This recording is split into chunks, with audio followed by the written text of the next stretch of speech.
तो ये वाला तो आपने पढ़ा था, आप सबने देखा भी है। सही, अब इससे थोड़ा आगे बढ़ते हैं। अब जरा इस लाइन को पढ़े, इन्होंने बहुत ज़बरदस्त तरीके से बताया हुआ है कि जावास्क्रिप्ट HTML में क्या क्या कर सकती है। पहली लाइन में क्या कह रहे हैं, JavaScript can change all the HTML elements, JavaScript can change all the HTML attributes, JavaScript can change all the CSS styles, JavaScript can remove existing HTML, ठीक है, JavaScript can add new HTML element, उसके बाद JavaScript can react to all existing HTML elements जो भी available है, और finally JavaScript can create new HTML events in the page। अब events थोड़े different होते हैं, वो चीज़ आप इसको फिलहाल छोड़ दें, लेकिन मेन चीज़ आपको क्या समझ आ रही है कि वो HTML एलिमेंट बना भी सकता है, रिमूव भी कर सकता है, बदल भी सकता है। तीन चीज़ें हैं, चेंज भी कर सकता है, उसको बना भी सकता है और डिलीट भी कर सकता है। उसके बाद है वो कोई भी HTML एट्रीब्यूट लगा भी सकता है, उसके बाद उसकी स्टाइलिंग भी बदल सकता है। तो हमारे पास एक बुक थी, smarter way to learn JavaScript. और बुक क्यों ज़रूरी होती है? ताकि आपको ये तो पता हो कि आप टॉपिक्स कवर कर रहे हो।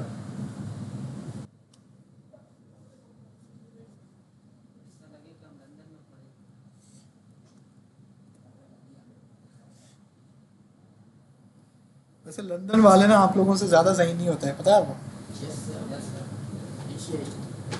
एशियन ज़्यादा ज़हीन लोग हैं। उसकी वजह ये है कि एशियंस जो है ना, हम लोग बस इस बात पे ज़्यादा ध्यान होता है कि मेहनत करनी है, मेहनत करनी है, मेहनत करनी है। हमारे पास ये दिमाग नहीं होता कि उसको इस्तेमाल कैसे करना है। चाइना तो अभी कुछ टाइम पहले ही निकला है।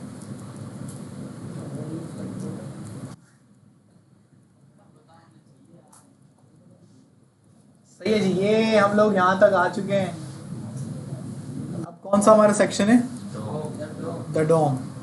अब इसमें बहुत सारी बकवास है, ये वही वाली बकवास है जो मैंने कल भी की थी कि भाई जावास्क्रिप्ट का जो आपका ब्राउज़र है वो HTML नहीं पढ़ पाता, वो सिर्फ क्या पढ़ता है? जावास्क्रिप्ट। तो हम HTML फिर क्यों दिया हमने? तो ये HTML कन्वर्ट होती है जावास्क्रिप्ट के ऑब्जेक्ट में। जो ऑब्जेक्ट वो कौन पढ़ पाता है? जावास्क्रिप्ट। जावास्क्रिप्ट ने वो ऑब्जेक्ट पढ़ लिया तो अगेन ब्राउज़र पढ़ लेगा। इस तरीके से ये वाली कहानी हुई है। इन्होंने थोड़ा और रंगीन करके दिखाया हुआ है, बात वही है। सही है, यहाँ पे इन्होंने फजूल और बातें की हैं। अब पेरेंट एंड चिल्ड्रन भी छोड़े, इतना भी ज़रूरी नहीं है। अब है क्या? Finding the children. अजीब सा टाइटल है, बहुत अजीब सा टाइटल है, लेकिन अब ज़रूरी है। अब ये हमारा HTML है। HTML में आप थोड़ा टाइम गुजारेंगे इनके साथ, ठीक है जी। ये हमारा जो, अच्छा आपको ये बात पता है कि आप HTML के अंदर भी लिख सकते हैं?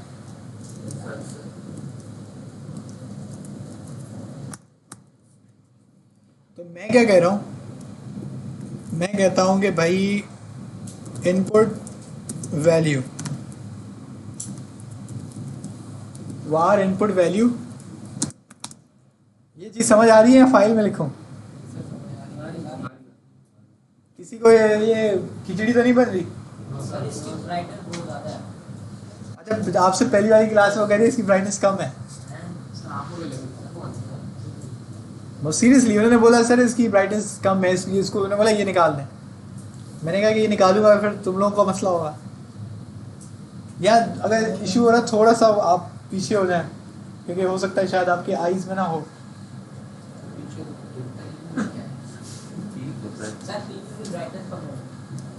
प्रॉब्लम ये है कि ये मैं छेड़ना नहीं चाहता, मुश्किलें चल रही है। मैं वाकई बड़े बड़े मसले होते हैं फिर। Document dot gate element by ID, ये काम हमने कल भी किया था गालिबन। तो इसकी ID क्या है? माई टेक्स्ट। तो ये इसका डॉट वैल्यू, तो मुझे इसकी क्या मिल जाएगी? Input value.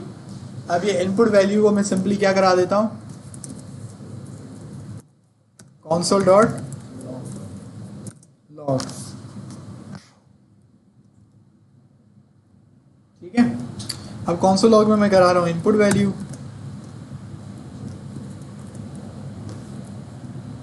अब जब आपके पास ये वाला पेज है,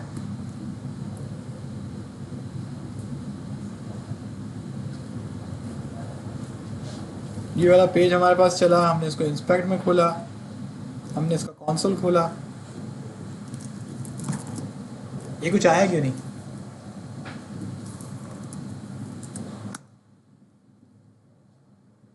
ये बात समझ आई किसी को?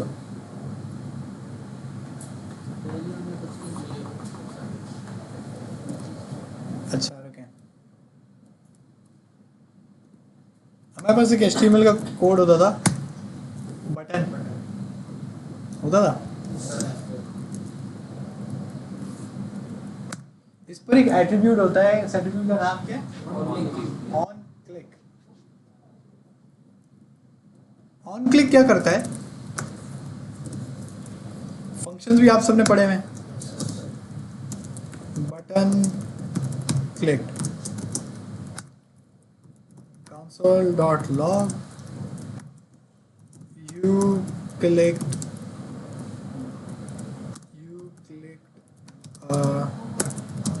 बटन, सही है। और ये बटन क्लिक जो है, इस फंक्शन का नाम मैं कहाँ पास कर देता हूँ? ऑन क्लिक के एट्रीब्यूट में, ठीक है। अब हम वापस आते हैं और ये बटन के अंदर कुछ लिखा हुआ नहीं है, तो इसके आ जाता है क्लिक मी, तो आ गया क्लिक मी। तो मैंने ये क्लिक किया तो यहाँ पे क्या आ गया? You click the button. अब हम बेसिकली क्या कर रहे हैं कि हमने जावास्क्रिप्ट लगा दी है किस पे? HTML में। HTML का एक टैग है बटन। ये जो चीज आपने की, ये है तो एक एट्रीब्यूट। आप सबको याद है एट्रीब्यूट? हर टैग का कोई एट्रीब्यूट होता है, तो बटन का एक हमेशा एक एट्रीब्यूट होता है। उस एट्रीब्यूट का नाम क्या है? On click. ऑन क्लिक को हम एक इवेंट कहते हैं। क्या कहते हैं? इवेंट। जावास्क्रिप्ट की जबान में ये इवेंट है। उसकी वजह क्या है कि जब कोई यूजर कोई एक्शन करता है, उसी वक्त ये वाला जो आपका एट्रीब्यूट है वो चलता है। इस वक्त वो एक्शन क्या है? क्लिक। जब तक इस बटन पे आप क्लिक नहीं करते, ये वाला जो एट्रीब्यूट है वो नहीं चलता। इसको हम एट्रीब्यूट भी, आप HTML एट्रीब्यूट भी है, बिल्कुल है, लेकिन ये एक इवेंट भी है, क्योंकि ये सिर्फ तब चलेगा जब आप एक सर्टेन कोई आप एक्शन करोगे। और ये बहुत यूजफुल एट्रीब्यूट है जो आगे भी आप यूज करने वाले हैं। अब आपने देखा कि ये क्या कर रहा है कि इसमें मैंने क्या पास कर दिया है? एक फंक्शन पास कर दिया है। अब ये फंक्शन सिर्फ तभी चल रहा है जब मैं इस बटन को क्लिक कर रहा हूं, और जितनी बार क्लिक करूंगा वो फंक्शन उतनी बार चलेगा। अब यहाँ पे मसला क्या हुआ था? यहाँ पे ये मसला हुआ था कि ये तो जावास्क्रिप्ट में डायरेक्ट लिखा हुआ है, ये पहले जावास्क्रिप्ट में डायरेक्ट लिखा हुआ था। तो क्या हुआ, जैसे ही आपका पेज लोड हुआ ना, तो उसने ये दो लाइनें भी नीचे चला दी थी। और उस वक्त चलाई थी तो माई टेक्स्ट के अंदर तो कुछ भी नहीं था, वो खाली था। तो जब उसने उसकी वैल्यू निकाली तो वो कुछ भी नहीं आई, तो उसने प्रिंट भी कुछ भी नहीं कर दिया, तो वो आपको दिखा नहीं। अब ये जो चीज़ है, ये सारा फंक्शन किसके अंदर है? बटन क्लिक में। और बटन क्लिक कब चलेगा? जब ये वाला इवेंट फायर होगा या ये बटन चलेगा। अब हम इसमें कुछ भी टाइप करते हैं तो हमारे पास कंसोल लॉग हो गया। हम इसको फिर चेंज करते हैं, हम क्लिक करते हैं, वो फिर से चेंज हो गया। अब देखिए आप क्या कर रहे हैं, आप जावास्क्रिप्ट को फायर कर रहे हैं किसके थ्रू? HTML के थ्रू। इसको हम थोड़ा सा अब और चेंज करते हैं, छोटी छोटी सी अब एप्स बनाते हैं। आपने प्रॉम्प्ट तो बहुत यूज़ कर लिया है, सही है। एक सिंपल सा हम एक काम करते हैं कि इस इनपुट को नाम दे देते हैं कि नंबर 1, सही है। और इसको हम बंद करते हैं एक डिव में।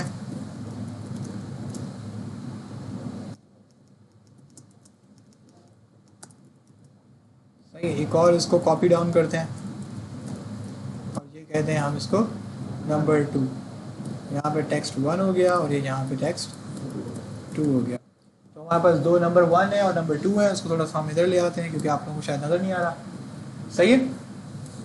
हम इसको थोड़ी सी स्टाइलिंग अगर देना चाहें तो हम इन दोनों के बीच में एक क्या लगा सकते हैं, एक बी आर लगा सकते हैं। हमारे पास एक बी आर आया, वो थोड़ा सा सेपरेट आउट हो गया। अब हम क्या कर सकते हैं,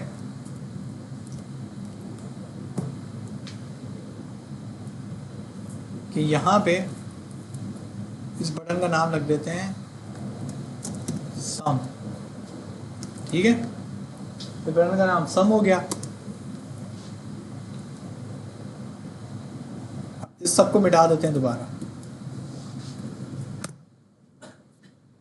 अब हमारे पास ये बटन का टैग है जिसपे हमारा ऑन क्लिक पे क्या लगा हुआ है, बटन क्लिक फंक्शन लगा हुआ है। मतलब ये फंक्शन तब चलेगा जब ये बटन क्लिक होगा।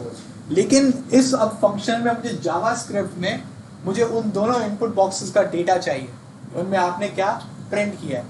उसके लिए मैं क्या इस्तेमाल करूंगा, डॉक्यूमेंट डॉट क्या करेंगे, गेट एलिमेंट बाय आईडी।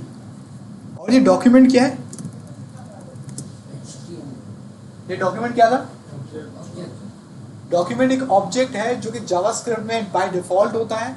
और ये इस आपके ऑब्जेक्ट के अंदर आपकी सारी की सारी HTML पड़ी हुई होती है, सेव हुई भी होती है। तो इसमें मैंने फंक्शन लगाया dot gate element by ID. इसके पास ये मैं ये वाली कॉपी करता हूँ, ये यहाँ पे आ गया। मैं इसको कहता हूँ num1, सही है। यहाँ पे आप वार या लेट भी लगा सकते हैं। ये num2,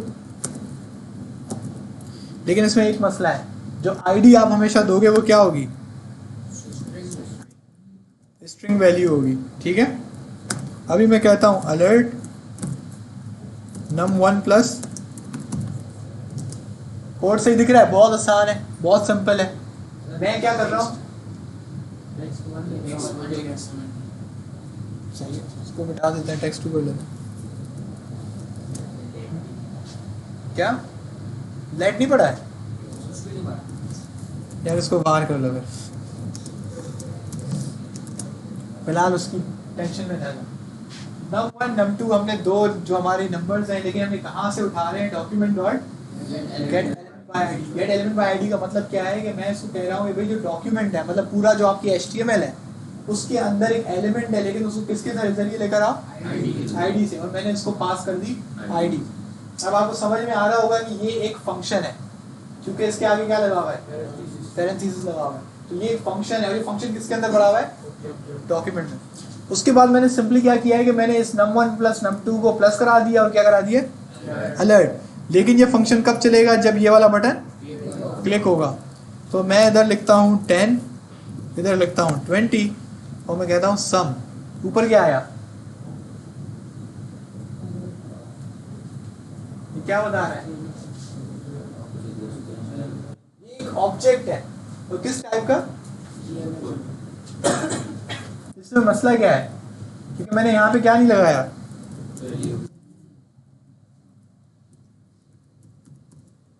समझ रहे हैं। उसने क्या किया, ये पूरा का पूरा अलर्ट करा दिया, मतलब पूरा का पूरा एलिमेंट। अब वो एलिमेंट क्या है, ऑब्जेक्ट ही है। मैं कह रहा हूँ नहीं पूरा मुझे ऑब्जेक्ट नहीं चाहिए, मुझे सिर्फ उसकी क्या चाहिए, डॉट वैल्यू चाहिए। अब मैं इसको दोबारा चलाता हूँ, इसको मैंने ओके किया, मैंने इसको दोबारा सम कुछ, एक मिनट, इधर 10 हुआ और इधर 20 हुआ, इसको मैंने सम किया। अब क्या बता रहा है, क्या हो गया, कॉनकैटिनेशन हो गया। और कॉनकैटिनेशन तो प्रॉम्प्ट में भी होता था, याद है। तो इसका हल क्या है, पार्सेंट लगा सकते हैं हम लोग। यार पार्स फ्लोट पर पढ़ा है कभी, इसको पार्सेंट नहीं करते बल्कि क्या करते हैं,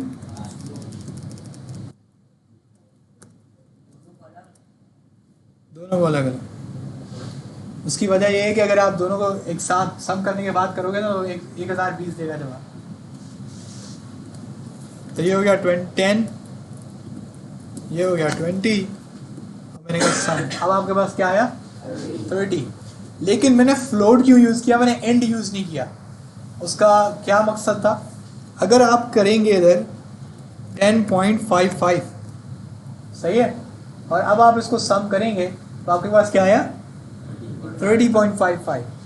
सही है। इसका मतलब है जो फ्लोट है वो कौन सी वाली वैल्यू भी एक्सेप्ट करता है, पॉइंट डेसिमल वैल्यूज है उनको भी एक्सेप्ट करता है, और जो आपके पास जो इंटीजर है वो सिर्फ इंटीजर्स वैल्यू वो यूज करता है। बात समझ आ रही है?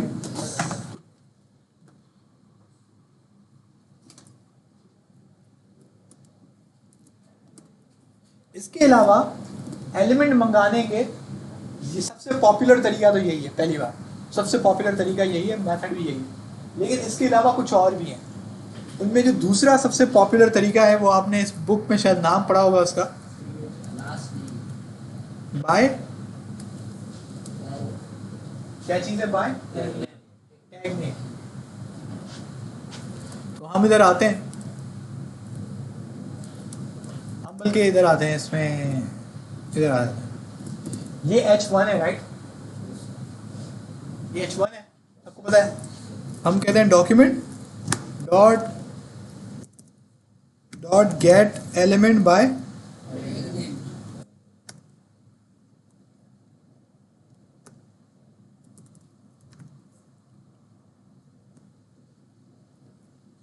Gate element by tag name. लेकिन आपने नोट करें यहाँ पे एलिमेंट के साथ क्या लगा हुआ है, तो ये एलिमेंट्स है, एलिमेंट नहीं है।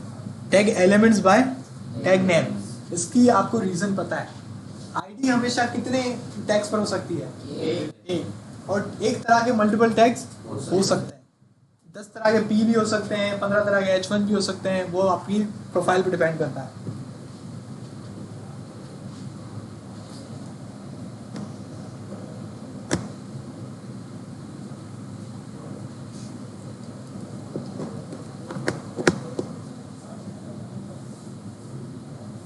सही है।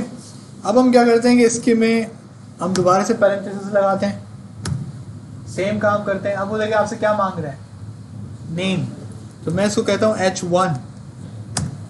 तो अब उसने क्या रिटर्न किया, HTML कलेक्शन, यानी कि ये एक लिस्ट है। इसने क्या भेजी है, इस लिस्ट के अंदर आइटम नंबर 0 पे कौन है, H1। अभी कोई और नहीं है तो सिर्फ वो एक ही आइटम है। लेकिन अगर मैं एक काम करूं,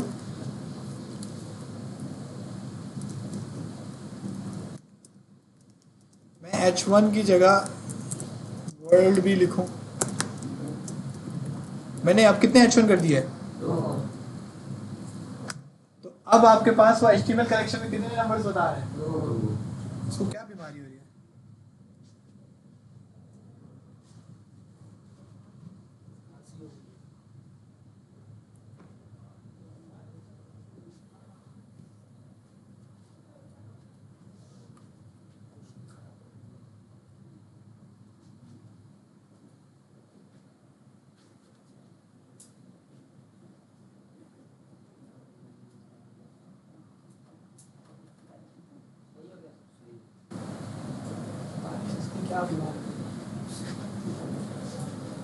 सही। तो हमारे पास दो H1 है, दोनों H1 को अगर आप देखना चाहें तो ये H1 आइटम नंबर 0, अगर आप इसको सिलेक्ट करेंगे तो ये एक आइटम नंबर 1, जिस तरीके से एरे होता है वैसे ही।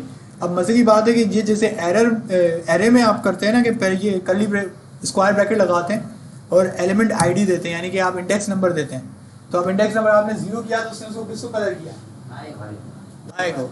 अगर आप इसमें इंडेक्स नंबर क्या देंगे 1, तो उसने किसको कलर किया। लेकिन अगर आप इसको एंटर भी दबाएंगे तो वो पूरा का पूरा टैग आपको रिटर्न कर देगा। लेकिन अब कहानी इतनी नहीं है, यहाँ पे अगर आप डॉट स्टाइल यूज करें, सही है, जब आपने डॉट स्टाइल यूज किया तो नीचे एक वो पूरा एक आपको एक ऑब्जेक्ट दिखा रहा है, आप इसको एंटर करें तो ये वो CSS की प्रॉपर्टीज हैं जिसको आप बदल सकते हैं किसके जरिए, जावास्क्रिप्ट के जरिए। सही है। एक काम करते हैं, सबसे पहले इसको सफाई करते हैं।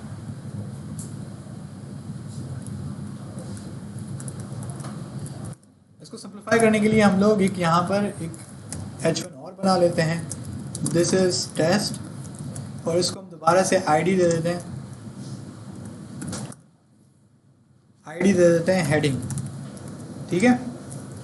अब देखिए इसमें फ़र्क देखें, यहाँ पे अगर मैं यूज़ करता हूँ गेट एलिमेंट बाय आईडी, तो आईडी में अगर मैं इसको देता हूँ हेडिंग, तो मुझे वो डायरेक्टली एलिमेंट देता है। अब मुझे वो 0 1 लिखने की जरूरत नहीं है, क्योंकि उसको पता है कि आईडी जो है वो एक होती है। अब वो बाय टैग नेम्स, तो टैग नेम्स जो है वो मल्टीपल हो सकते हैं, एक ही तरह के 5 टैग्स भी हो सकते हैं, 10 टैग्स हो सकते हैं। तो हमेशा वो क्या रिटर्न करेगा? एरे रिटर्न करेगा। तो आपको पहले वो 0 से वो आपको चूज करना पड़ेगा कि आप किस पे काम करना चाहते हैं। अभी चीज़ों को सिंप्लीफाई करने के लिए हम यहाँ तक रखते हैं। इसमें हम करते हैं डॉट स्टाइल। डॉट स्टाइल के बाद हम इसको करते हैं कलर, और कलर हम कर देते हैं क्या? रेड। हम एंटर मारते हैं तो वहां से कलर चेंज हो गया। बात समझ आ रही है? अच्छा, एक काम करते हैं, अगर मैं यहाँ तक ये चीज़ नहीं लिखता, मैं सिर्फ ये लिखता हूँ स्टाइल डॉट कलर, अब मैं एंटर करता हूँ तो नीचे में मुझे क्या रिटर्न कर रहा है? मतलब ये आपको बताता भी है कि इस वक्त इस प्रॉपर्टी में क्या सेट हुआ है, और उसको आप बदल भी सकते हैं। इसी तरीके से हम यहाँ स्टाइल की जगह पे क्या यूज़ कर रहे हैं? फॉन्ट। अभी फॉन्ट क्या बता रहा है? एम्प्टी।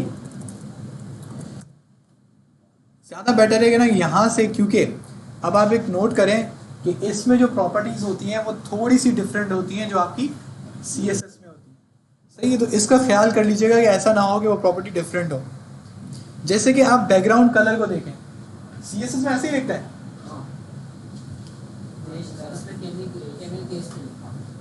इसमें कैमल केस लिखा हुआ है। जो नॉर्मल आपका CSS होता है उसमें बैकग्राउंड डैश कलर होता है, और इसमें क्या है? Camel case.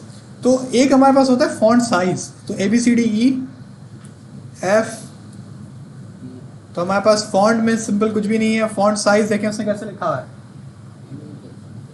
कैमल केस में लिखा हुआ है। तो एक काम करते हैं हम लोग,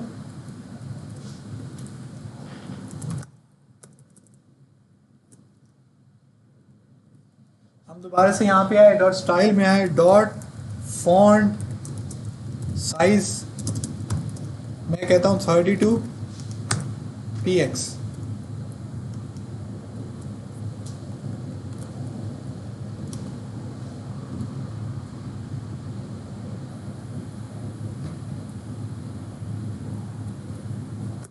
मुझे याद नहीं आ रहा इसमें ये हमें ऐसे लिखना था, वैसे लिखना था, नहीं।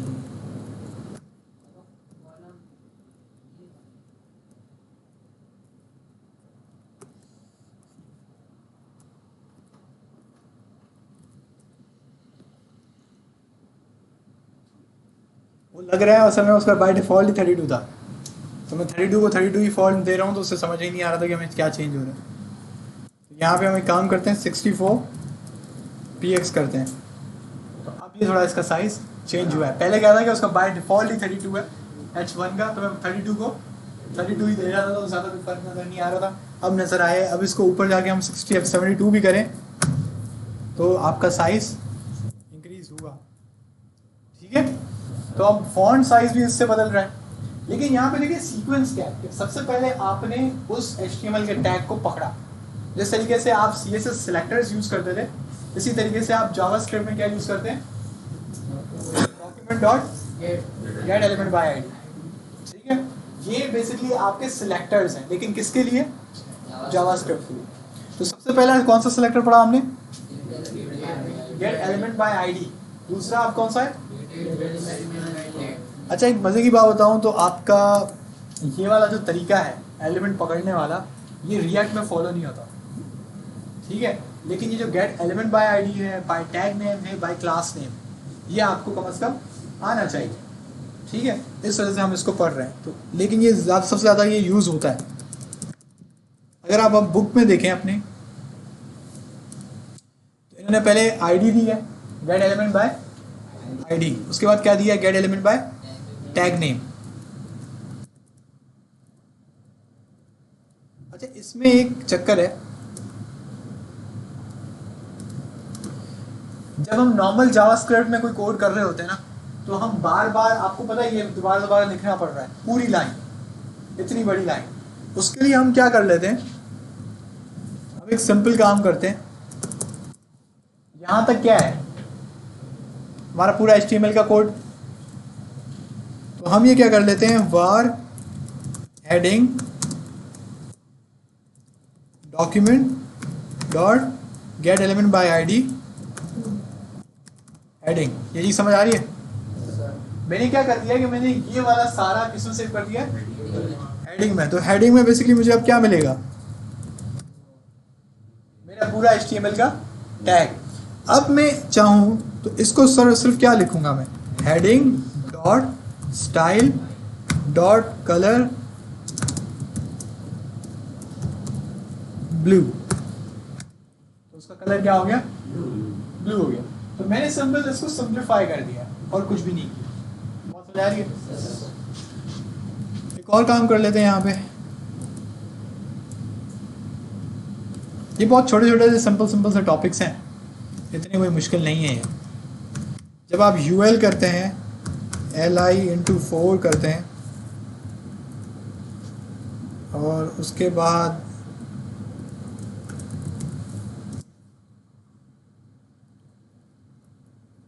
इसका आइटम 1, 2 और आइटम 4 आ गया, तो ये आपको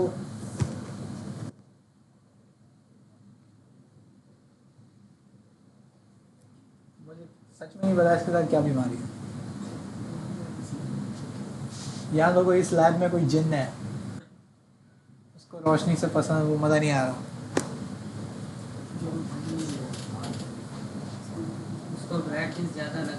उसको ब्राइटनेस ज़्यादा लग रही है, तो पता लग रहा है वो पीछे से आके इसको तंग कर रहा है।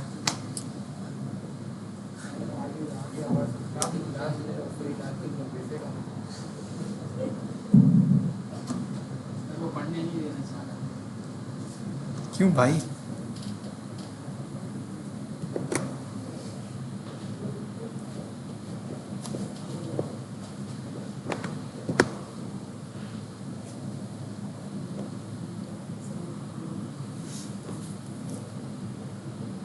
मैं खुद भूल गया मैं क्या करा रहा था। हाँ सही सही, वार लिस्ट आइटम्स, एक मैंने वेरिएबल बनाया, उसका नाम क्या है, लिस्ट आइटम्स। तो मैं क्या कर रहा हूँ, document dot gate element by tag name, सही है। और टैग नेम में मैं क्या पास कर रहा हूँ, li। अब मैंने एंटर मारा, अब लिस्ट आइटम में मेरे पास क्या आ गए, कितने, 4, क्योंकि उधर कितने, 4। अब मुझे इस फर्स्ट li का colour, let's say colour blue करना है। पहले वाला जो li है उसका मुझे कलर ब्लू करना है। तो अब मैं कैसे कर सकता हूँ, मैं लिस्ट आइटम्स को मंगाऊंगा, उसका आइटम नंबर 0, तो मेरा आइटम नंबर 0 सिलेक्ट हो गया। इसमें मैं करूँगा स्टाइल, स्टाइल के बाद करूँगा मैं इसका कलर, कलर मैंने कर दिया ब्लू, तो उसका कलर क्या हो गया, सिर्फ फर्स्ट वाला। इसी तरीके से आप सब में चेंज कर सकते हैं। लेकिन अगर मैं आपको कहूँ तो ये तो फारी है, ये मैं हर किसी के पास जाके,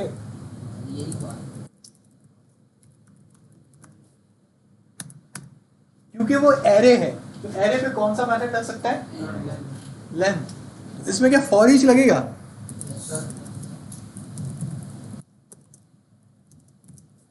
फॉर ईच का सिंटैक्स ये होता था,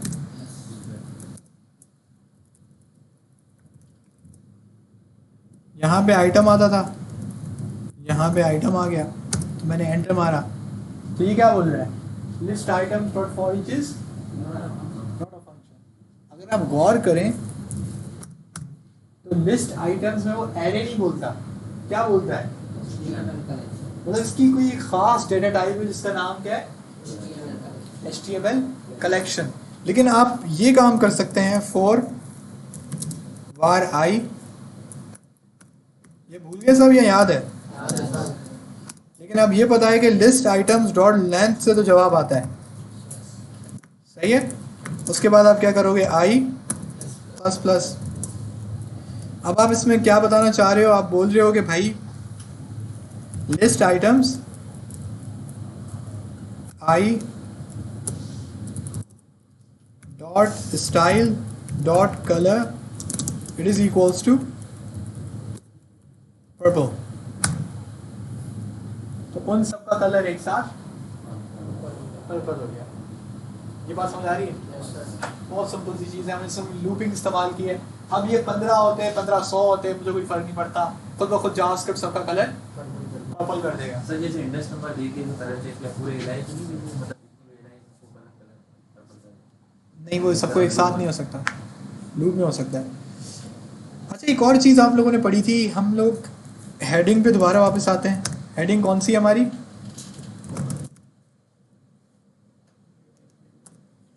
जो कि हमारा दिस इज अ टेस्ट, ये वाला, राइट? अगर हम ये करें डॉट स्टाइल डिस्प्ले होता था,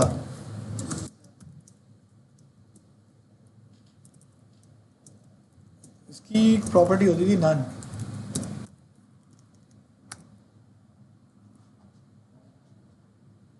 अब पता है मैं हमने क्या किया, एक बहुत सिंपल सी चीज़ है लेकिन इसके पीछे लॉजिक बहुत बड़ी है।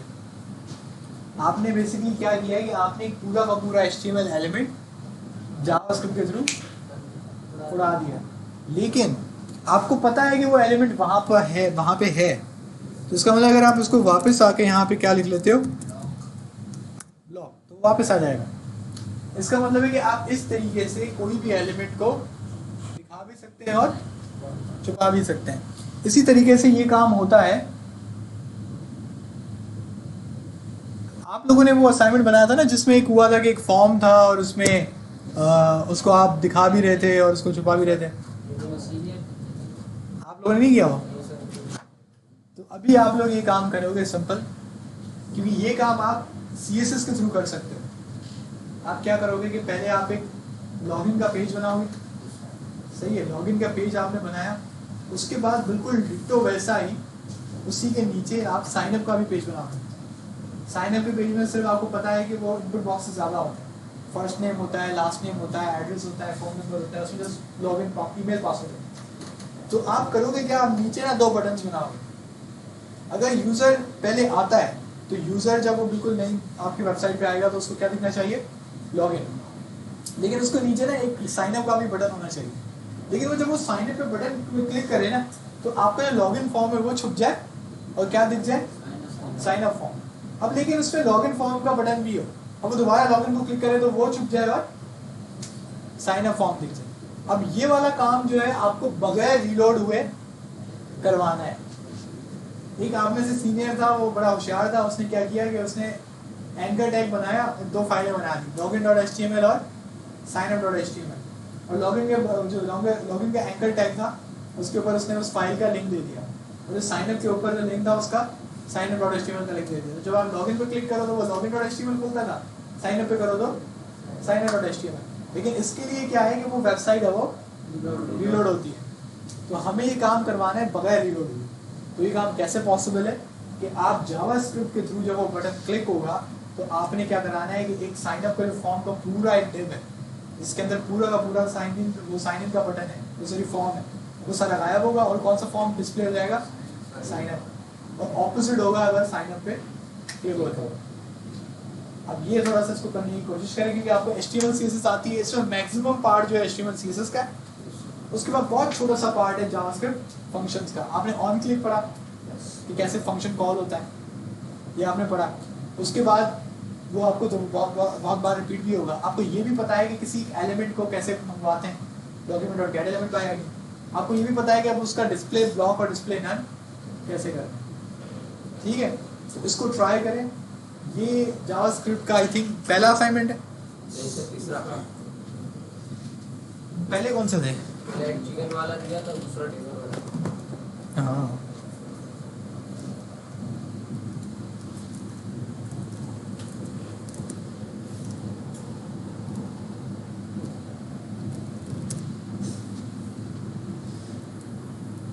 तो हम लोग इसको असाइनमेंट्स में ऐड कर देते हैं सबसे पहले, तो वरना बाद में भूल ना जाए।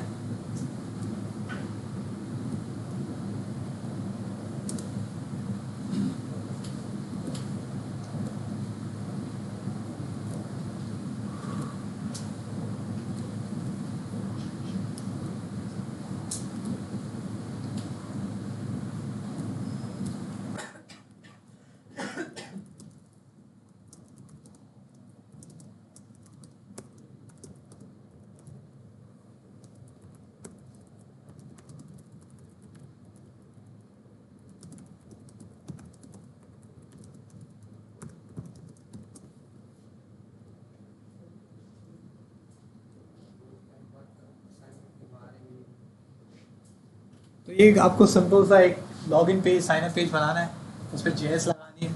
जब मैं साइन अप पे क्लिक करूँ तो JS नज़र आनी चाहिए। सही, अब जब JS लगती है ना तो आपको जहाँ से भी पता लगता है एलिमेंट्स है, ठीक है। तो ये वाले काम आप करें तो आपको पता लगेगा कि ये काम हो कैसे रहा है। बात समझ आ रही है? एक और आप एक खुद से ट्राई कीजिएगा। एक बहुत सिंपल सी चीज़ है कि आप लोगों ने ये, बंद हो गया?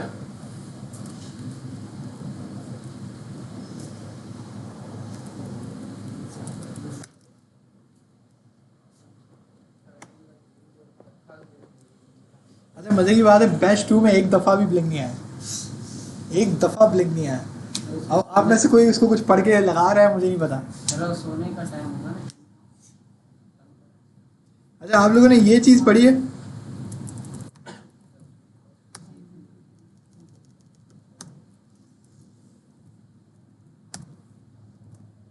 ये चीज़ आप लोगों ने पढ़ी है?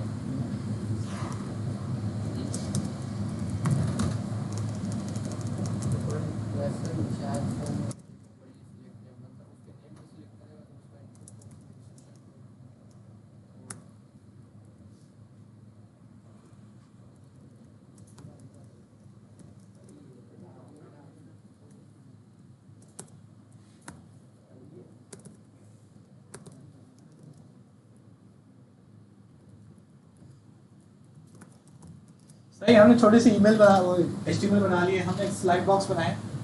स्लाइड बॉक्स की आईडी क्या दी है? Slide box. हम क्या कह रहे हैं कि हमने इसको 3 ऑप्शन दिए हैं। पहला ऑप्शन क्या है? नो ऑप्शन, लेकिन उसकी वैल्यू क्या है? 0। दूसरे में BMW, तीसरे में Audi।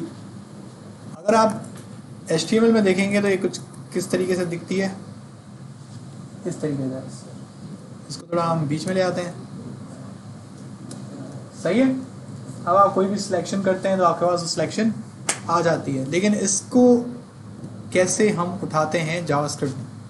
ये देखिए ज़रा, document dot gate element by ID, और आईडी में अब मेरे पास सवाल ये उठता है कि मैं किसकी आईडी दूँ? सिलेक्ट बॉक्स पूरे की। तो अगर मैं सिलेक्ट बॉक्स पूरे की मैंने आईडीज़ को दी, तो अब डॉट करके वैल्यू में जैसे इनपुट बॉक्स हो रहा था तो वैसे मैंने किया, तो मुझे उसने क्या रिटर्न किया?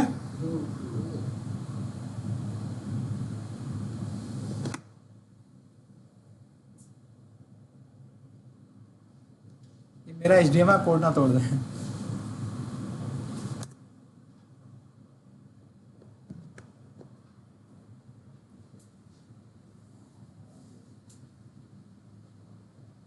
ठीक है, तो मैंने क्या किया कि मैंने सिलेक्ट बॉक्स को मैंने गेट एलिमेंट बाय आईडी से मैंने मंगवाया और उस पर क्या लगा दिया? डॉट। सेम प्रॉपर्टी जो मैं किस पे लगा रहा था?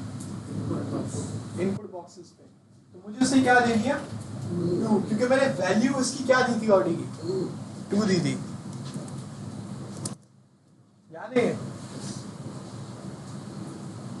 इसका क्या फायदा है, ये मैंने किया क्यों? आप ये कर सकते थे, ये जो आपने छोटी सी एप्लीकेशन बनाई है,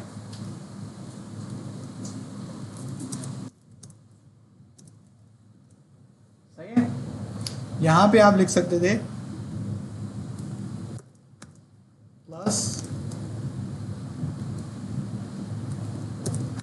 प्लस माइनस मल्टीप्लाई और डिवाइड, और इसकी 0 1 2 3। अब आप सिंपली क्या कर सकते हैं कि ये थोड़ा सा इसको आप फंक्शन को इंटेलिजेंट बना सकते हैं कि हमारे पास वार ऑपरेटर भी आएगा, और ये वार ऑपरेटर कहाँ से आएगा? Document dot gate element by ID, क्या था? Select box dot value. अब हम इसमें कहते हैं इफ एल्स स्टेटमेंट, आप सबने पढ़ी थी। If operator it is equals to 0। सही, अगर ये 0 है तो ये प्रिंट करा दो। एल्स इफ, अगर ऑपरेटर 1 है तो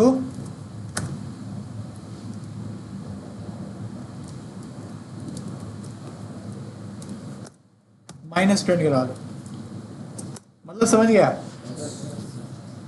लेकिन एक और हम ऐड कर देते हैं एल्स, अगर इनमें से कुछ नहीं मिलता, अलर्ट, हम कहते हैं ऑपरेशन नॉट अलाउड। ठीक है, अब हम सिंपली क्या करते हैं, हम वापस चलते हैं अपनी एप्लीकेशन पे, हम इधर आते हैं और हम कहते हैं 10, इधर आते हैं हम कहते हैं 20। अभी क्या सिलेक्ट हुआ है, प्लस, हम सम को क्लिक करते हैं हमारे पास क्या आया, 30। अब हम सिलेक्ट करते हैं माइनस को, माइनस में हम सम करते हैं, हमारे पास क्या आया, -10, क्योंकि 10 - 20 इज -10। इसके अलावा अगर हम लोग कहते हैं मल्टीप्लाई और हम सम पे क्लिक करते हैं, हमारे पास क्या आया, ऑपरेशन नॉट अलाउड। तो हमने इसको थोड़ा और इंटेलिजेंट बना दिया है, किसके ज़रिए से, इफ एल्स के ज़रिए नहीं, सिलेक्ट बॉक्स के ज़रिए भाई। इफ एल्स तो बच्चों का काम है। तो आप तो ये थोड़ा सा देख रहे हैं कि किस तरीके से आप अलग अलग चीज़ों का डेटा उठा के उसको यूज़ कर सकते हैं और अपने जो एलिमेंट्स हैं उनको थोड़ा बहुत इंट्रैक्टेबल बना सकते हैं। इसमें ये चीज़ ऐड कर दी, इसमें वो चीज़ ऐड कर दी, और आप उसमें से कोई छोटी मोटी एप्लीकेशन बना सकते हैं। पहला तो आज के लिए आप साइनिंग और साइनिंग बनाएंगे, ठीक है। इसके बाद नेक्स्ट क्लास में आपको असाइनमेंट होगा बेसिकली वो कैलकुलेटर का होगा, कि आप एक्चुअली कैलकुलेटर बनाएंगे और उसको आप डिस्प्ले भी कराएंगे। अच्छा, एक मज़े की चीज़ है कि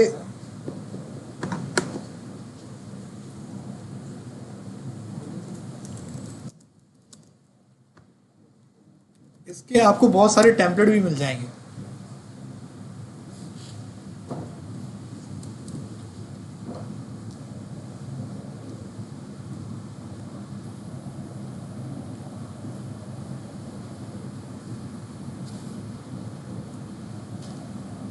इस बंदे की यूआई देख रहे हैं आप,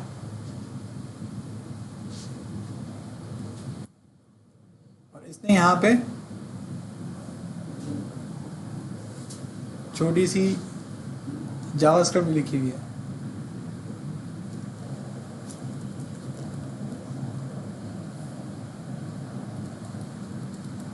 अब ये आई थिंक उसने जस्ट क्या किया हुआ है, उसने सिंपली बस यूआई बनाई है, इसके पीछे कोडिंग नहीं की है, ठीक है। अब जाहिर सी बात है वो भी हर चीज़ थोड़ी करके देगा।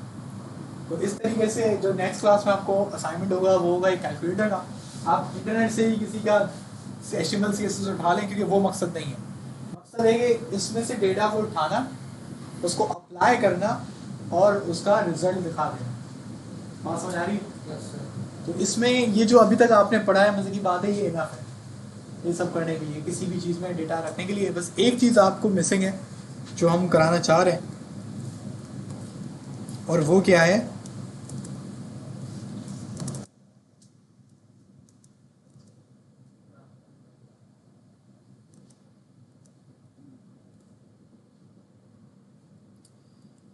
हेडिंग याद है?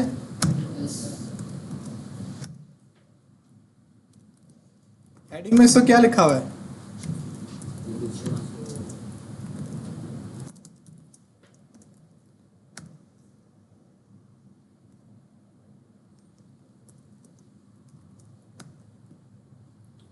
अब उसकी हेडिंग की क्या हो गया, HTML।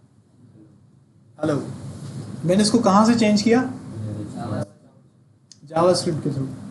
बेसिकली मैंने किया क्या है कि मैंने हेडिंग के आगे क्या लगा दिया, डॉट इनर HTML। अब ये एक और प्रॉपर्टी आपने देखी, पहले आपने कौन सी पढ़ी, डॉट वैल्यू। आप बार बार क्या पढ़ रहे थे, डॉट वैल्यू। उसके बाद आपने पढ़ी डॉट स्टाइल, सही है। डॉट स्टाइल के थ्रू आप स्टाइलिंग बदल देते, बहुत सिंपल है वो, लेकिन उसको और ज़्यादा भी आगे हम यूज़ करते रहेंगे, कौन कौन सी चीज़ें उससे हो सकती हैं।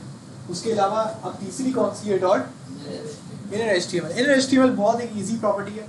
अब इसमें क्या होता है कि भाई ये कहता है कि आपके टैग के बीच में जो भी लिखा हुआ है उसको ये बदल देता है। कैसे? अब हम इसको जरा पेज को रीलोड करते हैं। अब इसमें दोबारा वापस क्या हो गया, तो हम कहते हैं document dot gate element by ID. इसमें क्या है, हेडिंग डॉट इनर HTML। तो मुझे क्या बता रहा है, दिस इज टेस्ट, मतलब बता रहा है कि इनर HTML सब क्या सेट हुआ है, टेस्ट। अब मैं कहता हूँ कि इसको बराबर कर दो दिस इज सेकंड टेस्ट। तो उसने वहां से उसकी वैल्यू चेंज कर दी। एक काम करते हैं हम लोग यहाँ पे आके एक डिव बनाते हैं।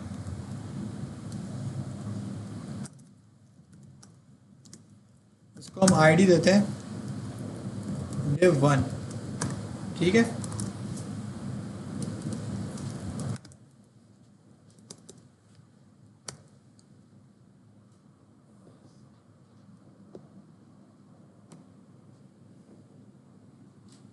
यार ये वसीम को बोलो इसको कुछ कराया है। अभी वो इसी पे ही चल रहा था।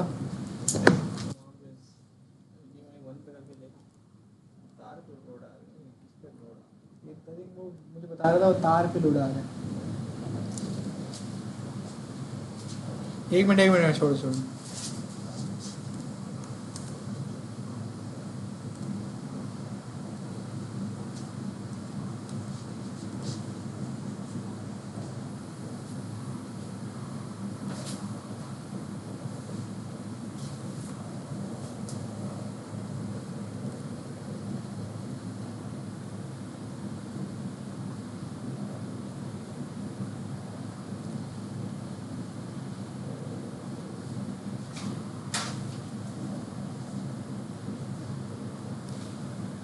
सही है, अटक रहा है।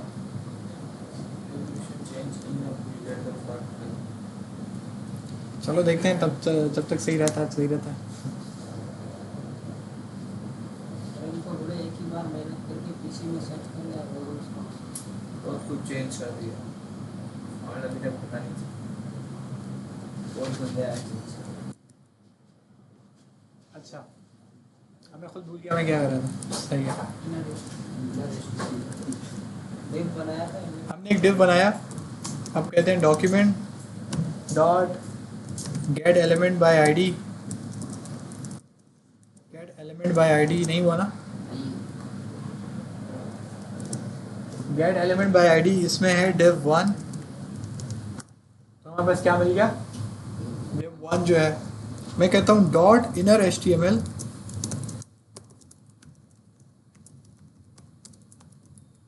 Hello world. तो ऊपर दिखा नजर आ रहा है हेलो वर्ल्ड। मतलब ये इनर HTML में आप जो भी लिखेंगे वो उसके बराबर हो जाएगा। लेकिन इधर एक चीज डिफरेंट है। अगर मैं कहता हूं कि ये H1 है,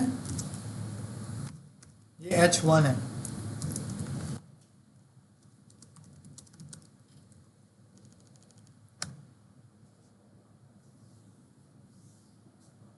ये बहुत ज्यादा बिगड़ी है। तो वहां पे क्या लिखा हुआ है, हेलो दिस इज डेव, लेकिन वो बोल्डेड है, यानी कि वो कौन सा टैग है, H1। वो मैंने कहाँ पे इसको बताया, मतलब इधर HTML में अगर आप उसको पूरा का पूरा कोई HTML भी दे दें ना तो वो उसके अंदर सेट कर देता है। ये बात समझ आ रही है। तो ये आप काम यूज कर सकते हैं किसके थ्रू, डॉट इनर HTML के थ्रू। एक काम करते हैं, आज की क्लास को यहीं तक करते हैं। यार इसको प्लीज बोल दीजिएगा नेक्स्ट वीक तक रिलीज कर दें क्योंकि बहुत प्रॉब्लम हो रही है।